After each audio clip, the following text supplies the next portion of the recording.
ಶ್ರೀ ಗುರುಭ್ಯೋ ನಮಃ. ಇದು ಮಧ್ವವಿಜಯದ 105ನೇ ಭಾಗ ಇವತ್ತು ನಾವು ನೋಡಬೇಕಾದದ್ದು.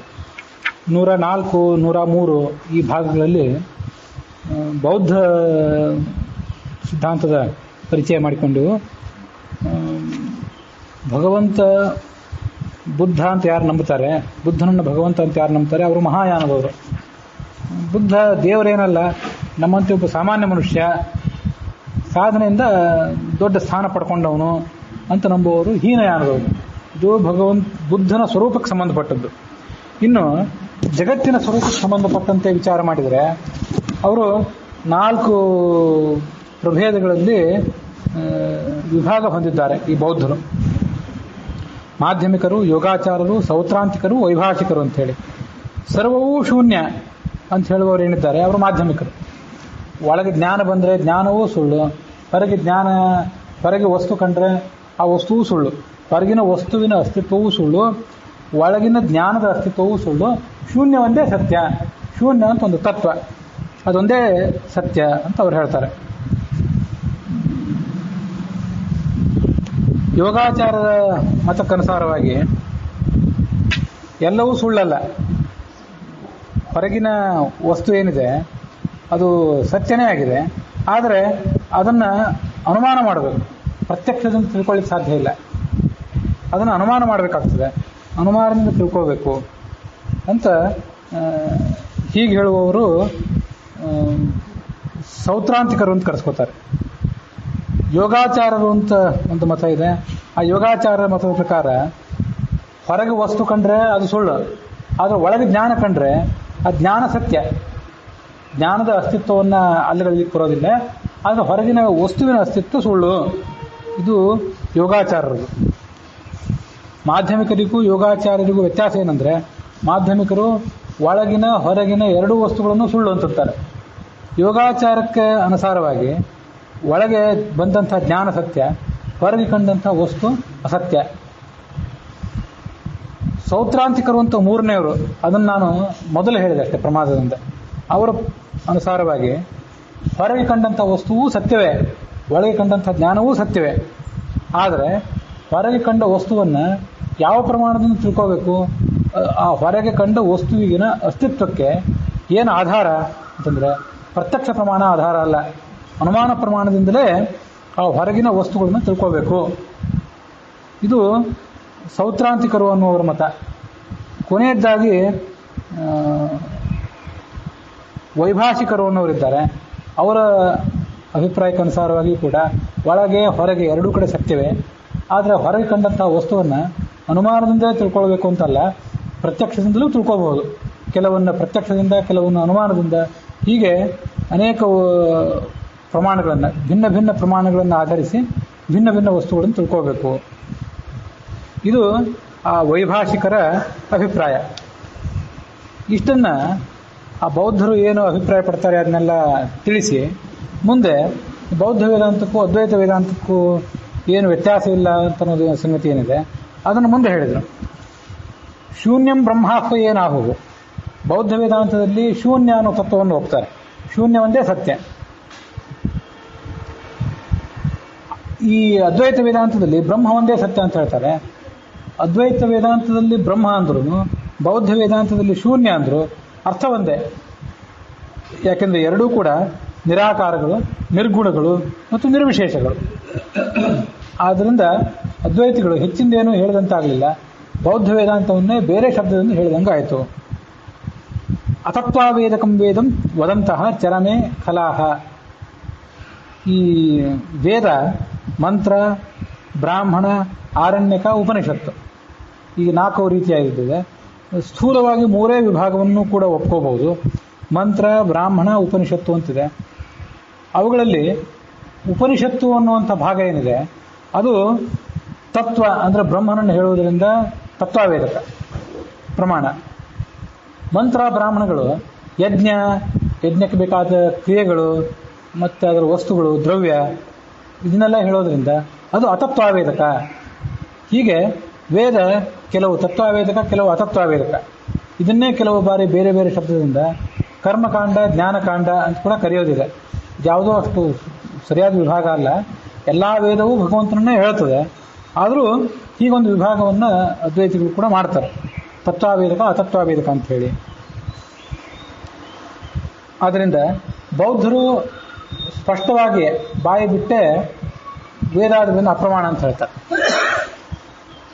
ಈ ಅದ್ವೈತಿಗಳು ವೇದವನ್ನು ಪ್ರಮಾಣ ಅಂತ ಒಪ್ಪಿದ್ರು ಕೂಡ ಅದು ಅತತ್ವಾವೇದಕ ಅಂತ ಶಬ್ದ ಪ್ರಯೋಗ ಮಾಡಿದ್ರಿಂದ ಅಪ್ರಮಾಣ ಅಂತ ಸೂಚನೆ ಮಾಡಿದಂಗಾಯಿತು. ಸ್ಪಷ್ಟವಾಗಿ ಹೇಳದೇ ಇದ್ರೂ ಕೂಡ ಬೇರೊಂದು ಶಬ್ದದಿಂದ ಅದನ್ನೇ ಹೇಳಿದಂತಾಯಿತು. ಇದು ಪರಮಾತ್ಮನ ಬಗ್ಗೆ ಆಯಿತು. ಒಂದು ಕಡೆ ಬೌದ್ಧರ ವೇದಾಂತದಲ್ಲಿ ಶೂನ್ಯ, ಅದ್ವೈತ ವೇದಾಂತದಲ್ಲಿ ಬ್ರಹ್ಮ. ಮತ್ತೆ ಜಗತ್ತಿನ ಬಗ್ಗೆ ವಿಚಾರ ಮಾಡಿದರೂ ಕೂಡ ಎರಡೂ ವಿಚಾರಧಾರೆಗಳಲ್ಲೂ ಜಗತ್ತಿನ ಅಸ್ತಿತ್ವವು ಅದೇ ಥರದ್ದೇ ಇದೆ, ಅದರಲ್ಲೂ ಏನು ವ್ಯತ್ಯಾಸ ಇಲ್ಲ. ಪರತತ್ವ ವಿವರ್ತತ್ವಾದ ಅಪರಸ್ಯಾಖಿಲಸ್ಯ ಚ. ಬೌದ್ಧ ವೇದಾಂತದಲ್ಲಿ ಪರತತ್ವ ಅಂದರೆ ಆ ಶೂನ್ಯ ಏನಿದೆಯಲ್ಲ, ಆ ಶೂನ್ಯದ ಪರಿಣಾಮ, ವಿವರ್ತ ಅಂದರೆ ಪರಿಣಾಮ ಈ ಜಗತ್ತು, ಹೀಗೆ ಬೌದ್ಧರು ಅಭಿಪ್ರಾಯ ಪಡ್ತಾರೆ.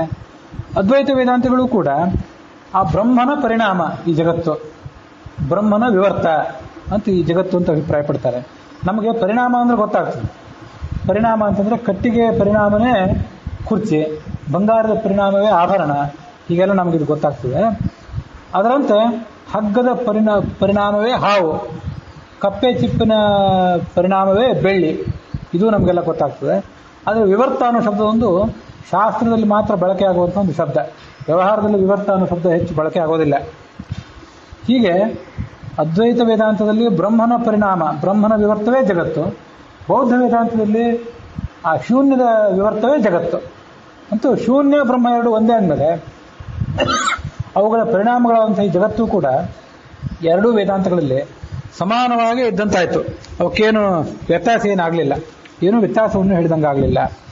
ಅವಿಶೇಷತ್ವತಶ್ಚ ಅಸ್ಯ, ಈ ಬ್ರಹ್ಮ ಮತ್ತು ಆ ಶೂನ್ಯ ಎರಡೂ ಯಾವುದೇ ಗುಣಗಳಿಲ್ಲದ್ದು, ನಿರ್ಗುಣಗಳು ಎರಡೂ ಕೂಡ. ಎರಡೂ ನಿರ್ಗುಣಗಳು ಅಂತಂದ ಮೇಲೆ ಎರಡೂ ವೇದಾಂತಗಳಲ್ಲಿಯೂ ಆ ಶೂನ್ಯ ಮತ್ತು ಬ್ರಹ್ಮಗಳು ಒಂದು ಕಡೆ, ಮತ್ತೊಂದು ಕಡೆ ಈ ಜಗತ್ತು, ಹೀಗೆ ಸಮಾನತೆ ಇರೋದ್ರಿಂದ ಇಬ್ಬರೂ ವೇದಗಳನ್ನು ಅಪ್ರಮಾಣ ಅಂತ ಹೇಳಿದ್ರಿಂದ ಎರಡೂ ವಿಚಾರಧಾರೆಗಳಿಗೆ ಸಮಾನತೆ ಬಂತು. ಹೀಗೆ ಅಖಂಡಜ್ಞ ಆಚಾರ್ಯರು ಅದನ್ನು ಪ್ರತಿಪಾದನೆ ಮಾಡ್ತಾ ಹೋದರು. ಬೌದ್ಧ ವೇದಾಂತ, ಬೌದ್ಧ ಸಿದ್ಧಾಂತ ಮತ್ತು ಅದ್ವೈತ ಸಿದ್ಧಾಂತಕ್ಕಿರುವಂಥ ಸಮಾನತೆಯನ್ನು ಅವ್ರು ತೋರಿಸ್ತಾ ಹೋದರು. ಮತ್ತು ಇವತ್ತು ನಾವು ನೋಡಬೇಕಾದಂಥ 28ನೇ ಶ್ಲೋಕದಲ್ಲಿ ಒಂದು ಅನುಮಾನವನ್ನು, ಒಂದು ಯುಕ್ತಿಯನ್ನು ಪ್ರಯೋಗ ಮಾಡ್ತಾರೆ. ಈ ಶೂನ್ಯ ಅದನ್ನು ನೀವು ಜಗತ್ತಿಗೆ ಕಾರಣ ಅಂತ ಹೇಳ್ತಿರಲ್ಲ ಅದ್ವೈತಿಗಳು, ಬೌದ್ಧರು, ಆ ಶೂನ್ಯ ಜಗತ್ತಿಗೆ ಕಾರಣ ಆಗಲಾರದು, ಶೂನ್ಯ ಜಗತ್ತನ್ನು ನಿರ್ಮಾಣ ಮಾಡಲಾರದು. ಯಾಕೆ ಅಂತಂದರೆ ವಿಮತಂ ಕಾರಣಂ ನ ಸ್ಯಾತ್ ಅಸತ್ವಾನ್ನ ಯದೀದೃಶಂ ನೇದೃಶಂ ತದ್ಯಥಾ ಕುಂಭ ಕರ್ತೃ ತ್ಯತ್ರಾನುಮೀಯತೆ. ಈ ಯಾವುದೇ ವಸ್ತು ಅದು ಕಾರಣ ಆಗಬೇಕಾದ್ರೆ ಸತ್ಯ ಆಗಿರಬೇಕು. ಈ ಶೂನ್ಯ ನಿಮ್ಮ ವೇದಾಂತದಲ್ಲಿ, ನಿಮ್ಮ ಸಿದ್ಧಾಂತದಲ್ಲಿ ಸತ್ಯ ಅಲ್ಲ, ಅದರಲ್ಲಿ ಸತ್ವ ಅನ್ನೋ ಗುಣವೇ ಇಲ್ಲ. ಒಂದು ಯಾವುದೋ ಕಟ್ಟಿಗೆ ತುಂಡು ನಮ್ಮ ಎದುರಿಗೆ ಇದ್ದರೆ ಆ ಕಟ್ಟಿಗೆ ತುಂಡಿನಿಂದ ಒಂದು ಕುರ್ಚಿ ತಯಾರು ಮಾಡ್ಬೋದು, ಬಂಗಾರದ ತುಣುಕಿನಿಂದ ಒಂದು ಆಭರಣ ತಯಾರು ಮಾಡ್ಬೋದು. ಆ ಬಂಗಾರ, ಕಟ್ಟಿಗೆ, ಮತ್ತೊಂದು ಪ್ಲಾಸ್ಟಿಕ್ಕು, ಮತ್ತು ಬಟ್ಟೆಗೆ ಮೂಲ ಕಾರಣವಂಥ ನೂಲು, ಇವೆಲ್ಲ ಸತ್ಯಗಳು. ಯಾಕೆಂದರೆ ಅದರಲ್ಲಿ ಸತ್ವ ಅನ್ನೋ ಗುಣ ಇದೆ.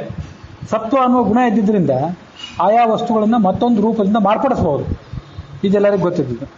ಆದರೆ ನಿಮ್ಮ ಶೂನ್ಯ ಏನಿದೆ ಅದು ಜಗತ್ತಿಗೆ ಕಾರಣ ಅಲ್ಲ, ಯಾಕೆಂದರೆ ಅಸತ್ತ, ಆದ್ದರಿಂದ ಸತ್ವ ಅನ್ನೋ ಗುಣವೇ ಅದರಲ್ಲಿಲ್ಲ. ಆದ್ದರಿಂದ ನೇದೃಶಂ ತದ್ಯಥಾ ಕುಂಭ ಕರ್ತ್ರೇ ತ್ಯತ್ರಾನುಮೀಯತೆ.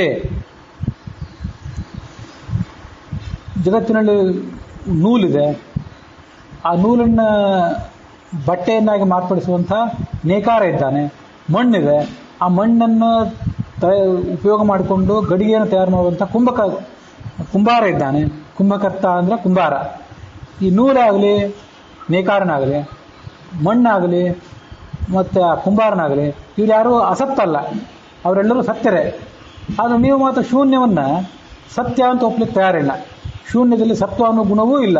ಇಲ್ಲ ಅಂದಮೇಲೆ ಅದು ಜಗತ್ತಿಗೆ ಕಾರಣ ಆಗೋದು ಹೇಗೆ? ಜಗತ್ತು ಶೂನ್ಯದ ಪರಿಣಾಮ, ಶೂನ್ಯದ ವಿವರ್ತ ಆಗೋದು ಹೇಗೆ? ಅದರಿಂದ ನಿಮ್ಮ ವಿಚಾರ ಸರಿಯಲ್ಲ. ನೇದೃಶಂ ತದ್ಯಥಾ ಕುಂಭಕರ್ತ್ರೇ ತ್ಯಕ್ತಾನುಮೀಯತೆ. ಆಚಾರ್ಯರು ಹೀಗೆ ಅಭಿಪ್ರಾಯಪಟ್ಟರು.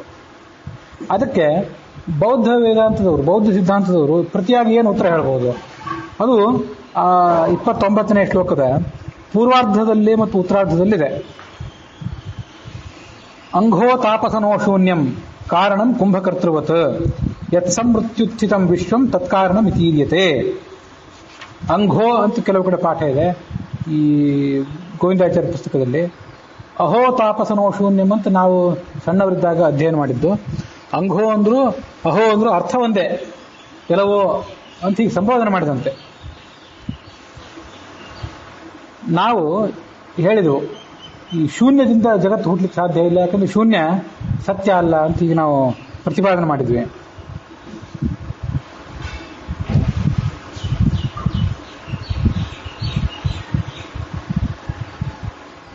ಅದಕ್ಕೆ ಆ ಬೌದ್ಧರು ಹೇಳ್ತಾರೆ, ತಾಪಸ, ನಮ್ಮನ್ನು ಕುರಿತು ಅವರು ತಾಪಸ ಅಂತ ಹೇಳೋದು ಈ ಶ್ಲೋಕದಲ್ಲಿ ಗಮನಿಸಬೇಕು.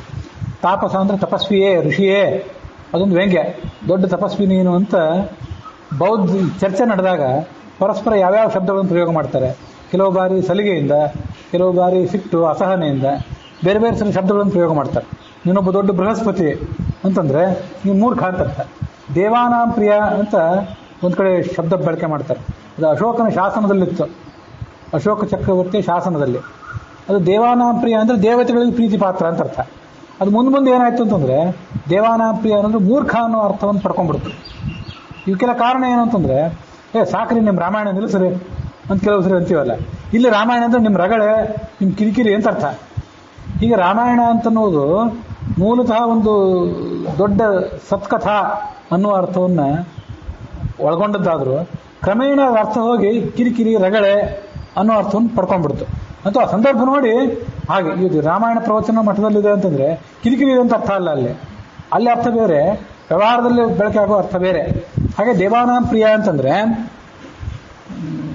ದೇವತೆಗಳಿಗೆ ಪ್ರೀತಿ ಪಾತ್ರನಾದವ, ಉತ್ತಮ ಕೆಲಸ ಮಾಡಿದವನು ಅಂತ ಅರ್ಥ. ಅದೆಲ್ಲ ಸರಿ. ಆದರೆ ದೇವಾನಾಂ ಪ್ರಿಯ ಅನ್ನೋದಕ್ಕೆ ಕೆಲವು ಕಡೆ ಮೂರ್ಖ ಅಂತ ಕೂಡ ಅರ್ಥ ವ್ಯವಹಾರದಲ್ಲಿ. ಹಾಗೆ ದೊಡ್ಡ ಬೃಹಸ್ಪತಿ ಇವನು, ಇವನಿಗೇನು ತಿಳಿತದೆ ಅಂತಂದ್ರೆ ಮೂರ್ಖ ಅಂತ ಅರ್ಥ. ಬೃಹಸ್ಪತಿ ಅನ್ನೋ ಶಬ್ದಕ್ಕೆ ಮೂರ್ಖ ಅಂತ ಅರ್ಥ. ಹಾಗೆ ಕೆಲವು ಸರಿ ವೇದವ್ಯಾಸ ಅನ್ನೋದನ್ನು ಪ್ರಯೋಗ ಮಾಡ್ತಾರೆ. ಬಂದ ದೊಡ್ಡ ವೇದವ್ಯಾಸವನ್ನು, ಇದು ಎಲ್ಲರೂ ಪ್ರಯೋಗ ಮಾಡ್ತಾರಂತಲ್ಲ, ಕೆಲವರು ಪ್ರಯೋಗ ಮಾಡೋದನ್ನು ನೋಡಿದ್ದೇನೆ ಉಡುಪಿ ಕಡೆ. ನೀನೇನು ದೊಡ್ಡ ವೇದವ್ಯಾಸ, ನಿನಗೇನು ತಿಳಿತದೆ ಅಂತ ಹೀಗೆ ಪ್ರಯೋಗ ಮಾಡಿಬಿಡ್ತಾರೆ. ಇದು ಬೇರೆ ಬೇರೆ ಭಾಷೆಗಳಲ್ಲಿ ಬೇರೆ ಬೇರೆ ಥರದ ವ್ಯವಹಾರಗಳಷ್ಟೇ ಇವೆಲ್ಲ. ಈ ಉಡುಪಿ ಕಡೆಯವರು ಮತ್ತೊಂದು ಪ್ರಯೋಗ ಮಾಡ್ತಾರೆ. ಅವನೇನೋ ಇಂಗ್ಲೀಷ್ ಮಾತಾಡ್ತಾನೆ ಅಂತಂದ್ರೆ, ಇಂಗ್ಲೀಷ್ ಮಾತಾಡೋದು ಅಂದ್ರೆ ಇಂಗ್ಲೀಷ್ ಭಾಷೆಯಲ್ಲಿ ಮಾತಾಡೋದು ಅಂತ ಅರ್ಥ ಅಲ್ಲ, ಅಸಂಬದ್ಧವಾದನ್ನು ಮಾತಾಡೋದು ಅಂತ ಅರ್ಥ. ಇದನ್ನೇನಾದ್ರು ಕೇಳಿದ್ರೆ ಇಂಗ್ಲೀಷರಿಗೆ ಸಿಟ್ಟು ಬರ್ಬೋದು. ಬ್ರಿಟಿಷರಿಗೆ, ಅಮೆರಿಕದವರಿಗೆ ಇಂಗ್ಲೀಷ್ ಅನ್ನೋ ಶಬ್ದಕ್ಕೆ ಅಸಂಬದ್ಧ ಅಂತ ಎಲ್ಲಿ ಅರ್ಥ ಇದೆ, ನೀವೇ ಹಾಗ್ಯಾಕಂತೀರಿ ಅಂತ ಅವ್ರೇನೋ ಸಿಟ್ಟು ಮಾಡ್ಬೋದು. ಅದು ಉಡುಪಿಯವರು ಆ ಥರ ಪ್ರಯೋಗ ಮಾಡ್ತಾರೆ. ಆದರೆ ಅದು ಇವರು ಮಾತ್ರ ಪ್ರಯೋಗ ಮಾಡ್ತಾರಂತಲ್ಲ, ಬೇರೆ ಬೇರೆ ಕಡೆ ಹಾಗೆಲ್ಲ ಇದೆ. ಈಗ ಗ್ರೀಕ್ ಮತ್ತು ಲ್ಯಾಟಿನ್ ಅನ್ನೋ ಶಬ್ದ, ಗ್ರೀಕ್ ಭಾಷೆ, ಲ್ಯಾಟಿನ್ ಭಾಷೆ ಅವೆಲ್ಲ ಬಹಳ ದೊಡ್ಡ ಭಾಷೆಗಳು. ನಮ್ಮಲ್ಲಿ ಸಂಸ್ಕೃತ ಇವೆಲ್ಲ ಹೇಗೆ ಭಾಷೆಗಳು, ದೊಡ್ಡ ದೊಡ್ಡ ಭಾಷೆಗಳು, ಸಂಸ್ಕೃತ, ಪ್ರಾಕೃತ ಇವೆಲ್ಲ ಭಾಷೆಗಳು. ಹಾಗೆ ಗ್ರೀಕ್ ಮತ್ತು ಲ್ಯಾಟಿನ್ ಭಾಷೆಗಳು. ಯುರೋಪ್ನಲ್ಲಿ ದೊಡ್ಡ ಪ್ರಮಾಣದ ಸಾಹಿತ್ಯ ರಚನೆ ನಡೆದದ್ದು ಆ ಭಾಷೆಗಳಲ್ಲಿ. ಅದು ಮುಂದೆ ಏನಾಯಿತು ಅಂತಂದರೆ, ನೀವೇನಾದರೂ ಮಾತಾಡಲಿಕ್ಕೆ ಪ್ರಾರಂಭ ಮಾಡಿದ್ರಿ, ಬಹಳ ಕಠಿಣವಾದ ವಿಷಯವನ್ನು ಹೇಳಿದ್ರಿ, ಅಥವಾ ಏನೋ ಜನರಿಗೆ ತಿಳಿಯದಂತೆ ಗೊಂದಲ ಆಗುವಂತೆ ಮಾತಾಡಿದರೆ, it is all Greek and Latin to me, I can't understand it ಅಂತಂದರೆ, ನೀವು ಹೇಳ್ತಿರೋದು ಕನ್ನಡದಲ್ಲೇ ಹೇಳ್ತಿರ್ಬೋದು, ಇಂಗ್ಲೀಷ್ನಲ್ಲೇ, ಹಿಂದಿಯಲ್ಲೇ, ನಿಮ್ಮ ಮಾತೃಭಾಷೆಯಲ್ಲಿ ಹೇಳ್ತಿರ್ಬೋದು. ನಾನು it is all Greek and Latin to me, ನೀವೇನೋ ಗ್ರೀಕ್ ಭಾಷೆಯಲ್ಲಿ, ಲ್ಯಾಟಿನ್ ಭಾಷೆಯಲ್ಲಿ ಮಾತಾಡಿದಂತಿದೆ, ಇದು ನನಗೆಲ್ಲ ಗೊಂದಲ ಹುಟ್ಟಿಸ್ತಾ ಇದೆ, ಇದೇನು ಕ್ಲಿಯರ್ ಇಲ್ಲ ಅಂತ ಅವ್ರ ಪ್ರದೇಶದವರು ಪ್ರಯೋಗ ಮಾಡ್ತಾರೆ. ತಮಿಳರಲ್ಲಿ ಕುಂಭಕೋಣಂ, ಅವನಿಗೆ ಕುಂಭಕೋಣ ಆಯಿತು, ತಿರುಪತಿ ಆಯಿತು, ತಿರುಪತಿ ಆಗೋದು ಮೋಸ ಆಗೋದು ಅಂತ ಅರ್ಥ. ಯಾವುವು ಕೋಶಗಳಲ್ಲಿ ಬಳಕೆ ಇರೋದಿಲ್ಲ. ತಿರುಪತಿ ಅಲ್ಲೆಲ್ಲೋ ಹೋಗಿದ್ದೆ, ಎಲ್ಲ ತಿರುಪತಿ ಕ್ಷೌರ ಆಗೋಯ್ತು ಅಂದರೆ ಮೋಸ ಆಗೋದು ಅಂತ ಅರ್ಥ. ಇಂಥ ಶಬ್ದಗಳು ಮೂಲ ಅರ್ಥವನ್ನು ಬಳಕೆ ಬೇರೆ ಅರ್ಥದಲ್ಲಿದ್ದರೂ ಅದರ ಅರ್ಥ ಕಳ್ಕೊಂಡು ಮೋಸ, ವಂಚನೆ, ಮತ್ತು ಯಾವುದೋ ಅಬದ್ಧವಾದ ಅರ್ಥ, ಮೂರ್ಖ, ಇಂಥ ಅರ್ಥಗಳು ಬಂದುಬಿಡ್ತವೆ. ಹಾಗೆ ತಾಪಸ ಅನ್ನೋದೊಂದು ಶಬ್ದ, ತಾಪಸ ಅಂದರೆ ಋಷಿ ಅಂತ ಅರ್ಥ. ಆ ಬೌದ್ಧರು ನಮಗೇನು ಹೇಳ್ತಿದ್ದಾರೆ, ಏನು ತಮಾಷೆ ಮಾಡ್ತಾರೆ ಅಂತಂದರೆ, ಈ ಚರ್ಚೆ ನಡೆದಾಗ ನೀವು ತಪಸ್ಸು ಮಾಡ್ಲಿಕ್ಕೆ ಯೋಗ್ಯರು, ಮೂಗು ಹಿಡ್ಕೊಂಡು ಕೂಡ್ಲಿಕ್ಕೆ ಯೋಗ್ಯರು, ನಿಮಗೆ ಹೊರತು ವಾದ ಮಾಡ್ಲಿಕ್ಕೆ ಬರೋದಿಲ್ಲ. ನಾವು ಬೌದ್ಧರು ಏನು ಹೇಳಿದ್ವಿ ಅಂತ ಸರಿಯಾಗಿ ಅರ್ಥ ಮಾಡ್ಕೊಳ್ಳಿಲ್ಲ, ನೀವು ನಮ್ಮನ್ನು ಖಂಡನೆ ಮಾಡ್ಲಿಕ್ಕೆ ಬಂದ್ರಿ, ನೀವು ದೊಡ್ಡ ತಪಸ್ವಿಗಳು ಅಂತ ವ್ಯಂಗ್ಯ ಅದು. ಅವ್ರೇನು ಹೇಳ್ತಾರೆ, ಅಹೋ ತಾಪಸನೋ ಶೂನ್ಯಂ. ಬೌದ್ಧರು ಹೇಳ್ತಾರೆ, ತಪಸ್ವಿಗಳೇ, ಋಷಿಗಳೇ, ಶೂನ್ಯ, ನಮ್ಮ ಶೂನ್ಯ ಏನಿದೆ ಬೌದ್ಧ ವೇದಾಂತದ ಶೂನ್ಯ, ಇದು ಕುಂಬಾರನಂತೆ ಜಗತ್ತಿಗೆ ಕಾರಣ ಅಲ್ಲ. ಕುಂಬಾರ ದೂರ ನಿಂತಿರ್ತಾನೆ. ಕುಂಬಾರ ತಾನೇ ಗಡಿಗೆ ರೂಪದಲ್ಲಿ ಪರಿಣಾಮ ಹೊಂದೋದಿಲ್ಲ. ನೇಕಾರ ತಾನೇ ಗಡಿಗೆ ರೂಪದಲ್ಲಿ ಪರಿಣಾಮ ಹೊಂದೋದಿಲ್ಲ. ಕುಂಬಾರ, ನೇಕಾರ, ಪತ್ತಾರ ಮತ್ತು ಅಕ್ಕಸಾಲಿಗ ಇವರೆಲ್ಲ ದೂರದಲ್ಲಿ ನಿಂತಿರ್ತಾರೆ. ದೂರದಲ್ಲಿ ಅಂದರೆ ಅಲ್ಲೇ ಸಮೀಪದಲ್ಲಿ ನಿಂತಿರಬಹುದು. ಅವರಿಗೆ ಮಣ್ಣಿನ ಒಳಗೆ, ನೂಲಿನ ಒಳಗೆ, ಮತ್ತು ಕಬ್ಬಿಣದ ಒಳಗೆ, ಬಂಗಾರದ ಒಳಗೆ ಅವ್ರಿಗೇನು ಪ್ರವೇಶ ಇಲ್ಲ. ಅವರೇ ತಮ್ಮ ಅಸ್ತಿತ್ವವನ್ನು ಕಳ್ಕೊಂಡು ಆಭರಣ ಆಗೋದಲ್ಲ, ಅವರೇ ತಮ್ಮ ಅಸ್ತಿತ್ವವನ್ನು ಕಳ್ಕೊಂಡು ಗಡಿಗೆ ಆಗೋದಲ್ಲ. ಅಂತೂ ಅವರು ನಿರ್ಲಿಪ್ತರು ಆ ಗಡಿಗೆ ಆಗೋ ವಿಷಯದಲ್ಲಿ. ಹಾಗೆ ಶೂನ್ಯ ಜಗತ್ತಿನ ರೂಪದಲ್ಲಿ ಪರಿಣಾಮ ಹೊಂದುತ್ತದೆ. ಜಗತ್ತೆಲ್ಲವೂ ಶೂನ್ಯದ ಪರಿಣಾಮ ಅಂತಂದ್ರೆ ಏನರ್ಥ? ಯತ್ ಸಮೃತ್ಯುಚ್ಚಿತಂ ವಿಶ್ವಂ ತತ್ಕಾರಣ ಮಿತೀಯತೆ. ಈ ಜಗತ್ತು ನಮಗೆ ತೋರ್ತಾ ಇದೆಯಲ್ಲ, ಈಗ ಹೀಗೆಲ್ಲ ನೋಡ್ತಿದ್ದೀವಿ ನಾವು, ಬೇರೆ ಬೇರೆ ರೀತಿಯಾದ ಜಗತ್ತನ್ನು ನೋಡ್ತೀವಿ.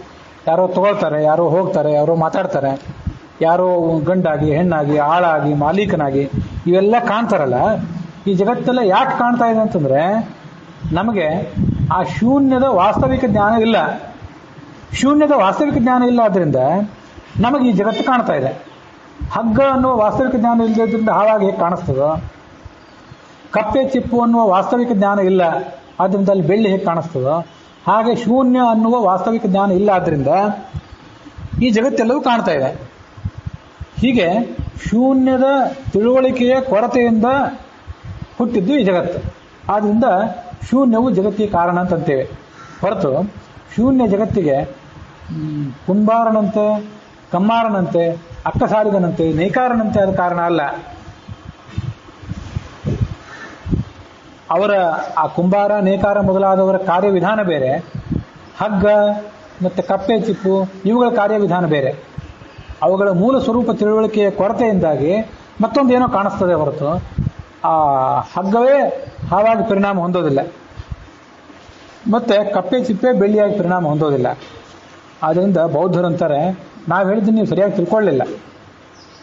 ಶೂನ್ಯವು ಜಗತ್ತಿಗೆ ಕುಂಬಾರನಂತೆ, ಅಕ್ಕಸಾಲಿಗನಂತೆ ಕಾರಣ ಅಲ್ಲ, ಹೊರತು ಶೂನ್ಯದ ಸರಿಯಾದ ತಿಳುವಳಿಕೆಯ ಕೊರತೆಯಿಂದ, ಅದರ ವಾಸ್ತವಿಕ ಸ್ವರೂಪದ ತಿಳುವಳಿಕೆಯ ಕೊರತೆಯಿಂದ ಜಗತ್ತು ನಮಗೆ ಕಾಣ್ತಾ ಇದೆ, ಹೀಗೆ ಅಭಿಪ್ರಾಯ ಪಡ್ತಾರೆ.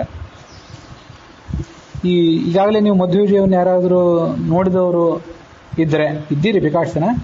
ಇಲ್ಲಿ ಒಂದು ಗಮನಿಸಬೇಕು, ಅಂಘೋ ತಾಪಸನೋ ಶೂನ್ಯಂ ಅಂತ ಏನಿದೆಯಲ್ಲ, ತಾಪಸ ಅಂತಂದ್ರೆ ಬೌದ್ಧರು ನಮ್ಮನ್ನು ಕುರಿತು ಹೇಳಿದಂಥ ಒಂದು ಶಬ್ದ. ಅದು ದೊಡ್ಡ ಋಷಿ ನೀನು, ಮೂಗಿಡಿದು ತಪಸ್ ಮಾಡ್ಲಿಕ್ಕೆ ಗೊತ್ತಿದೆ ಹೊರತು ವಾದ ವಿವಾದ ಮಾಡ್ಲಿಕ್ಕೆ ಗೊತ್ತಿಲ್ಲ, ವಾದ ವಿವಾದ ಮಾಡ್ಲಿಕ್ಕೆ ಬೇಕಾದ ಚಾಕಚಕ್ಯತೆ ನಿಮಗಿಲ್ಲ ಅಂತ ಅವರು ನಮ್ಮನ್ನು ಹಾಸ್ಯ ಮಾಡಿದ ಶಬ್ದ. ಆದರೆ ಈ ಅಂಘೋ ತಾಪಸ ಅಂತ ಅನ್ನೋದನ್ನ, ಈ ಶಬ್ದ ಏನಿದೆಯಲ್ಲ, ಇದು 29ನೇ ಶ್ಲೋಕದಲ್ಲಿರುವಂಥ ಶಬ್ದ. ಇದನ್ನು 28ನೇ ಶ್ಲೋಕದಲ್ಲಿ ಸೇರಿಸ್ಕೊಂಡು ಕೆಲವು ವ್ಯಾಖ್ಯಾನಗಳಲ್ಲಿ, ಈ ವೇದಾಂತ ತೀರ್ಥರ ಪದಾರ್ಥ ದೀಪಿಕಾ ಅನ್ನುವಂಥ ವ್ಯಾಖ್ಯಾನ ಮತ್ತು ವಿಶ್ವಪತಿ ತೀರ್ಥರ ವ್ಯಾಖ್ಯಾನ, ಇವೆಲ್ಲ ಕೆಲವು ವ್ಯಾಖ್ಯಾನಗಳಲ್ಲಿ 29ನೇ ಶ್ಲೋಕದಲ್ಲಿ ಪೂರ್ವಾರ್ಧದಲ್ಲಿರುವಂಥ ಮೊದಲನೇ ಪಾದವನ್ನು 28ನೇ ಶ್ಲೋಕಕ್ಕೆ ಸೇರಿಸ್ಕೊಂಡು ವ್ಯಾಖ್ಯಾನ ಮಾಡ್ತಾರೆ. ಹಾಗಾಗಿ ತಾಪಸ ಅನ್ನುವ ಶಬ್ದ ಬೌದ್ಧರು ನಮ್ಮನ್ನು ಕುರಿತು ಹೇಳಿದ್ದಲ್ಲ, ನಾವು ಬೌದ್ಧರಿಗೆ ಹಾಸ್ಯ ಮಾಡಿದ್ದು ಅಂತ ಅವರು ವ್ಯಾಖ್ಯಾನ ಮಾಡ್ತಾರೆ. ಆದರೆ ಅದು ಅಷ್ಟೇನು ಉಚಿತವಾಗಿ ಕಾಣಿಸೋದಿಲ್ಲ. 28ನೇ ಶ್ಲೋಕಕ್ಕೆ ಮಾಡೋ ಬದಲು 29ನೇ ಶ್ಲೋಕದಲ್ಲೇ ಅದನ್ನು ಉಳಿಸ್ಕೊಂಡು ಬೌದ್ಧರು ನಮ್ಮನ್ನು ಕುರಿತು ಹಾಸ್ಯ ಮಾಡಿದ್ದು ಅಂತಲೇ ಇಟ್ಕೊಳ್ಳೋದೇ ಉಚಿತ. ಅದು ಗೋವಿಂದಾಚಾರ್ಯ ವ್ಯಾಖ್ಯಾನದಲ್ಲಿ ಆಗಿದೆ. ಅದು ನನಗೆ ಸರಿ ಕಂಡಿದ್ದರಿಂದ ಆ ಥರ ಹೇಳಿದ್ದೇನೆ. ಬೇರೆ ಬೇರೆ ವ್ಯಾಖ್ಯಾನಗಳಲ್ಲಿ ಬೇರೆ ಬೇರೆ ಅಭಿಪ್ರಾಯಗಳಿವೆ. ಅದು ಹೇಗೆ ಅದನ್ನು ತಗೊಳ್ಬೇಕು ಅಂತ ಅನ್ನೋದು ಅವರವರಿಗೆ ಸಂಬಂಧಪಟ್ಟದ್ದು. ನಾನಂತೂ 29ನೇ ಶ್ಲೋಕದ ಪೂರ್ವಾರ್ಧದ ಪ್ರಥಮ ಪಾದ ಅದನ್ನು ಅದೇ ಶ್ಲೋಕಕ್ಕೆ ಉಳಿಸ್ಕೊಳ್ಬೇಕು ಅನ್ನೋ ಗೋವಿಂದಾಚಾರ್ಯ ಅಭಿಪ್ರಾಯ ಏನಿದೆ, ಅದು ನನಗೆ ಹೆಚ್ಚು ಯೋಗ್ಯವಾಗಿ ಕಂಡಿದ್ದರಿಂದ ಅದನ್ನೇ ಇಟ್ಕೊಂಡು ಬೌದ್ಧರು ನಮಗೆ ದೊಡ್ಡ ಋಷಿ ನೀನು ಅಂತ ಹಾಸ್ಯ ಮಾಡಿದ್ದು ಅಂತ ಅರ್ಥ ಇಟ್ಕೊಂಡು ಅದನ್ನು ವಿವರಿಸಿದ್ದೇನೆ. ಅದಕ್ಕೆ ನಾವೇನು ಹೇಳಬೇಕು? ಬೌದ್ಧರಿಗೆ ಹೇಳಿದ್ರಲ್ಲ, ಅದಕ್ಕೆ ನಾವೇನು ಹೇಳ್ತೀವಿ ಅಂತಂದರೆ, ಏವಂ ಚೇತ್ ಕಾರಣಂ ಮಾಸ್ಮ ಬ್ರವೀಶೂನ್ಯಂ ಕದಂಚನ ಆಯುಷ್ಮಂ ಸದಧಿಷ್ಠಾನಂ ವಿತ್ಪಿತ್ ಸತ್ವ ಗುರೋರ್ಗೃಹೆ.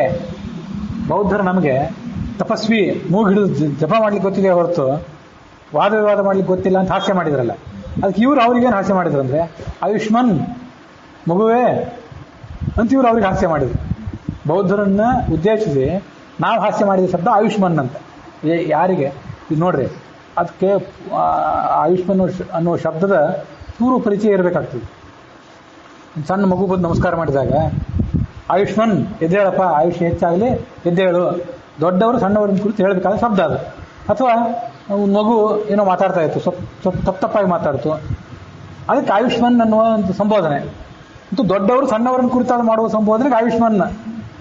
ಆದ್ದರಿಂದ ಈಗ ನಾವು ಬೌದ್ಧರನ್ನು ಕುರಿತು ಆಯುಷ್ಮನ್ ಅಂತಂದ್ರೆ, ಅಯ್ಯ ಅಜ್ಞಾನಿಗೆ ಸರಿಯಾಗಿ ನನಗೆ ತಿಳುವಳಿಕೆ ಇಲ್ಲ, ಯಾವುದಕ್ಕೆ ಕಾರಣ ಅನ್ನಬೇಕು, ಯಾವುದಕ್ಕೆ ಅಧಿಷ್ಠಾನ ಅನ್ನಬೇಕು ಅನ್ನುವ ಪರಿಚಯ ಇಲ್ಲ ನಿನಗೆ, ಹೋಗು ಗುರುಗಳ ಹತ್ತಿರ ಹೋಗಿ ಮತ್ತಷ್ಟು ಗುರುಕುಲ ಶಿಕ್ಷಣ ಪಡ್ಕೊಂಡು ಅಧ್ಯಯನ ಮಾಡಿ ಬಾ.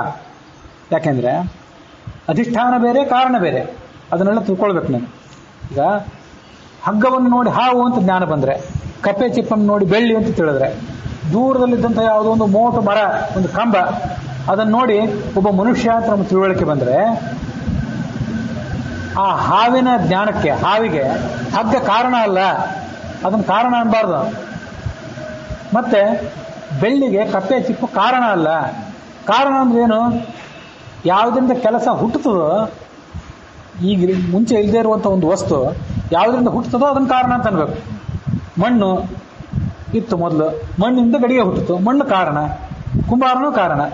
ಕುಂಬಾರ ಕಾರಣ ಅನ್ನೋದಕ್ಕೂ ಮಣ್ಣು ಕಾರಣ ಅನ್ನೋದಕ್ಕೂ ವ್ಯತ್ಯಾಸ ಇದೆ, ಅದು ಇರಲಿ.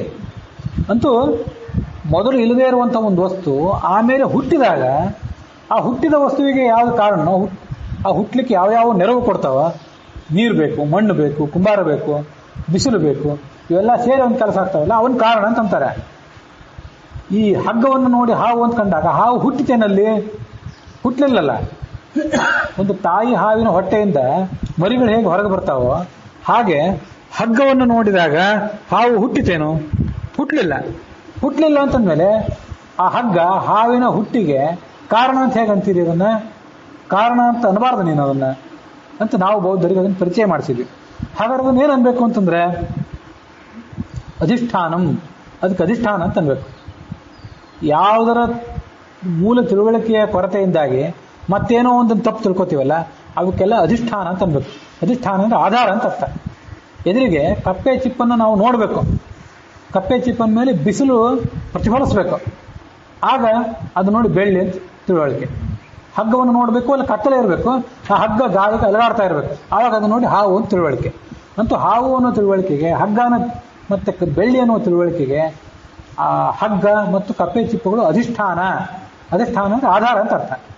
ನೀವು ಅದನ್ನು ಕಾರಣ ಅಂತಂತಿದ್ದೀರಲ್ಲ, ಕಾರಣವೇ ಬೇರೆ, ಅಧಿಷ್ಠಾನವೇ ಬೇರೆ. ಕಾರಣ ಅಂದ್ರೆ ಇಲ್ಲದೇ ಇರುವ ವಸ್ತುವನ್ನು ಹುಟ್ಟಿಸ್ಲಿಕ್ಕೆ ಯಾವುದು ನೆರವು ಕೊಡ್ತದೋ ಅದು ಕಾರಣ. ಯಾವುದರ ತಿಳುವಳಿಕೆಯ ಕೊರತೆಯಿಂದ ಮತ್ತೊಂದೇನೋ ತಿಳ್ಕೊಂಡಾಗ ಆ ಮೂಲ ವಸ್ತು ಏನಿದೆಯಲ್ಲ ಅದಕ್ಕೆ ಅಧಿಷ್ಠಾನ ಅಂತ ಕರೀತಾರೆ. ನೀವು ಶೂನ್ಯವನ್ನು ಬೇಕಾದ್ರೆ ಅಧಿಷ್ಠಾನ ಅಂತ ಹೇಳ್ರಿ, ಅದನ್ನ ಕಾರಣ ಅಂತ ಹೇಗೆ ಹೇಳ್ತೀರಿ? ಕಾರಣಕ್ಕೂ ಅಧಿಷ್ಠಾನಕ್ಕೂ ವ್ಯತ್ಯಾಸ ಗೊತ್ತಿಲ್ಲ ನಿಮಗೆ? ಆಯುಷ್ಮನ್, ಅದರಿಂದ ಮಗುವೇ ಹೋಗು, ವಿತ್ಪಿತ್ಸಸ್ಸು ಗುರೋರ್ಗೃಹೆ, ಗುರುವಿನ ಮನೆಗೆ ಹೋಗಿ ಅವನ ಗುರುವಿನ ಸೇವಾ ಮಾಡಿ, ಅಲ್ಲಿ ಅಧಿಷ್ಠಾನ ಅಂದ್ರೇನು, ಕಾರಣ ಅಂದ್ರೇನು ಅಂತ ಪ್ರಾಥಮಿಕ ಪರಿಚಯ ಮಾಡ್ಕೊಂಡ್ವಾ, ಆಮೇಲೆ ವಾದ ಮಾಡೋದು. ನನಗೆ ನೀನು ಹಾಸ್ಯ ಮಾಡೋದು ಆ ಕಡೆ ಇರಲಿ, ನಿನ್ನ ಪರಿಸ್ಥಿತಿ ಏನಿದೆ ನೀನು ನೋಡ್ಕೋ.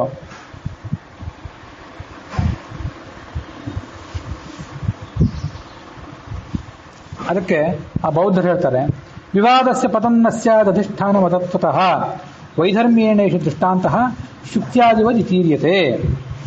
ಅದಕ್ಕೆ ಅವ್ರು ಎಚ್ಚೆತ್ಕೊಂಡ್ರು ಬೌದ್ಧರು. ಹೌದೌದು, ಸರಿ. ಹಾಗಾದ್ರೆ ನಮ್ಮ ಶೂನ್ಯ ಜಗತ್ತಿಗೆ ಕಾರಣ ಅಲ್ಲ. ಕಾರಣ ಅಂತ ಹೇಳಿಬಿಟ್ರೆ ಶಬ್ದ ಪ್ರಯೋಗ ತಪ್ಪಾದಿತ್ತು, ಅದು ಬೇಡ. ನೀವೇನು ಅಧಿಷ್ಠಾನ ಅಂತ ಹೇಳಿದ್ರೆ ಅಧಿಷ್ಠಾನ ಅಂತ ನಾವು ಹೇಳ್ತೇವೆ. ಅಧಿಷ್ಠಾನ ಅಂತ ಹೇಳಬೇಕಾಗಿತ್ತು ನಾವು, ಕಾರಣ ಅಂತ ಹೇಳಿ ತಪ್ಪು ಮಾಡಿದೆವು, ಅದನ್ನು ಬಿಟ್ಟುಬಿಡೋಣ. ಶೂನ್ಯವು ಜಗತ್ತಿನ ಭ್ರಾಂತಿಗೆ ಅಧಿಷ್ಠಾನ.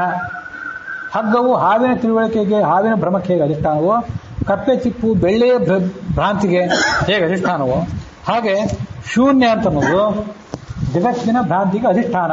ಹಾಗೆ ಹೋಗ್ತೇವೆ ಅಂತ ಅವ್ರು ಹೇಳ್ತಾರೆ. ಅದಕ್ಕೆ ನಾವು ಹೇಳಿದ್ವಿ, ನಿಮ್ಮ ಶೂನ್ಯದ ಪರಿಸ್ಥಿತಿ ಹೇಗಿದೆ ಅಂದರೆ ಶೂನ್ಯದಲ್ಲಿ ಯಾವ ಗುಣವೂ ಇಲ್ಲ. ಹಗ್ಗ ಹಾವಿನ ರೂಪದಲ್ಲಿ ಕಾಣಬೇಕಾದ್ರೆ ಹಗ್ಗ ಅಧಿಷ್ಠಾನ. ಯಾಕೆಂದ್ರೆ ಹಗ್ಗದಲ್ಲಿ ಸತ್ವ ಅನ್ನುವ ಗುಣ ಇದೆ. ಆಮೇಲೆ ಕಪ್ಪೆ ಚಿಪ್ಪಿನಲ್ಲಿ ಅದು ಬೆಳ್ಳಿಯಾಗಿ ಕಾಣ್ಲಿಕ್ಕೆ ಬೇಕಾದರೆ ಸತ್ವ ಅನ್ನುವ ಗುಣ ಇದೆ. ಹಾಗೆ ಒಂದು ಮೋಟು ಕಂಬ ದೂರದಲ್ಲಿದ್ದು ಅದು ಮನುಷ್ಯನಾಗಿ ಕಾಣಬೇಕಾದ್ರೆ ಆ ಮೋಟು ಮರದಲ್ಲಿ ಸತ್ವ ಅನ್ನುವ ಗುಣ ಇದೆ. ನಿಮ್ಮ ಶೂನ್ಯದಲ್ಲಿ ಸತ್ವ ಅನ್ನುವ ಗುಣವೇ ಇಲ್ಲ. ಆ ಗುಣವೇ ಇಲ್ಲ ಆದ್ದರಿಂದ ಅದು ಅಧಿಷ್ಠಾನ ಆಗೋದಾದ್ರೂ ಹೇಗೆ? ಅಧಿಷ್ಠಾನ ಆಗಬೇಕಾದ್ರೆ ಅಥವಾ ಕಾರಣ ಆಗಬೇಕಾದ್ರೆ ಮತ್ತೇನೇ ಆಗಬೇಕಾದ್ರೆ ಅದರಲ್ಲಿ ಸತ್ವ ಅನ್ನುವ ಒಂದು ಗುಣ ಇರಬೇಕಲ್ಲ. ಆ ಗುಣವನ್ನೇ ನೀವು ಒಪ್ಪಲಿಲ್ಲ ಆದ್ದರಿಂದ ನಿಮ್ಮ ಈ ಶೂನ್ಯವು ಅಧಿಷ್ಠಾನವೂ ಆಗಲಾರದು. ವಿವಾದಸ್ಯ ಪದಂ ನ ಸ್ಯಾತ್ ಅಧಿಷ್ಠಾನ ಅಸತ್ವತಃ. ಅಸತ್ವ ಆದ್ದರಿಂದ ಅಂದರೆ ಸತ್ವವೆಂಬ ಗುಣ ಇಲ್ಲ. ಆದ್ದರಿಂದ ನಿಮ್ಮ ಶೂನ್ಯವು ಈ ಜಗತ್ತಿನ ಭ್ರಾಂತಿಗೆ ಅಧಿಷ್ಠಾನವೂ ಅಲ್ಲ. ಇದು ನಮಗೆ ಆ ಕಪ್ಪೆ ಚಿಪ್ಪು, ಹಗ್ಗ ಮೊದಲಾದ ಕಡೆ ಕಂಡಿವೆ. ಕಪ್ಪೆ ಚಿಪ್ಪು, ಹಗ್ಗ ಮೊದಲಾದವುಗಳು ಸತ್ವಗುಣ ಉಳ್ಳವುಗಳು. ನಿಮ್ಮ ಶೂನ್ಯಕ್ಕೆ ಸತ್ವಗುಣವೂ ಇಲ್ಲಾದ್ರಿಂದ ಅದು ಅಧಿಷ್ಠಾನ ಆಗೋದಾದ್ರೂ ಹೇಗೆ? ಕಾರಣ ಅಂತೂ ಅಲ್ವೇ ಅಲ್ಲ. ಅದರಿಂದ ನಿಮ್ಮ ಅಭಿಪ್ರಾಯ ಸರಿಯಲ್ಲ.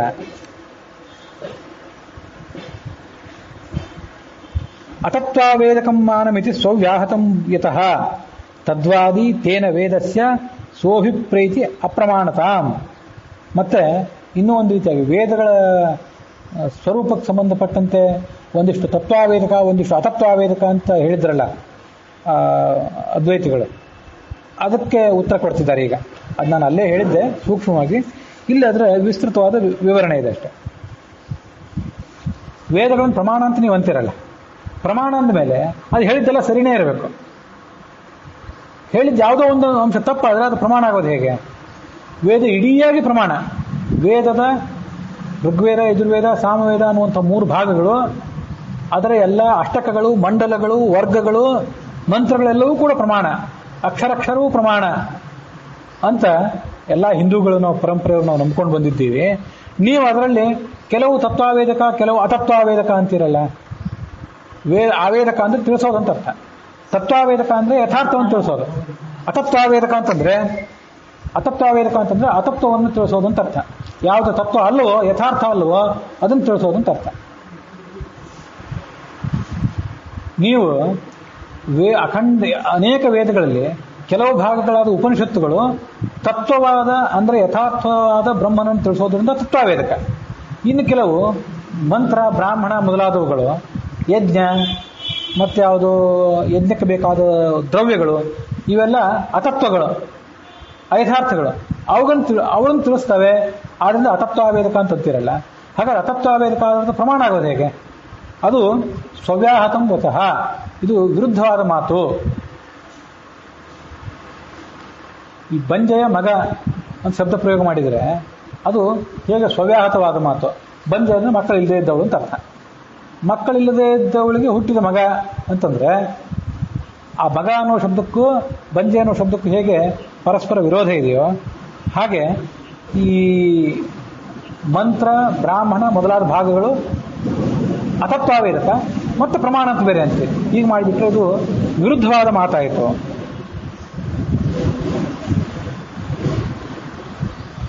ತದ್ವಾದಿ ತೇನ ವೇದಸ್ಯ ಸೋಭಿಪ್ರೈತಿ ಅಪ್ರಮಾಣತಾಂ.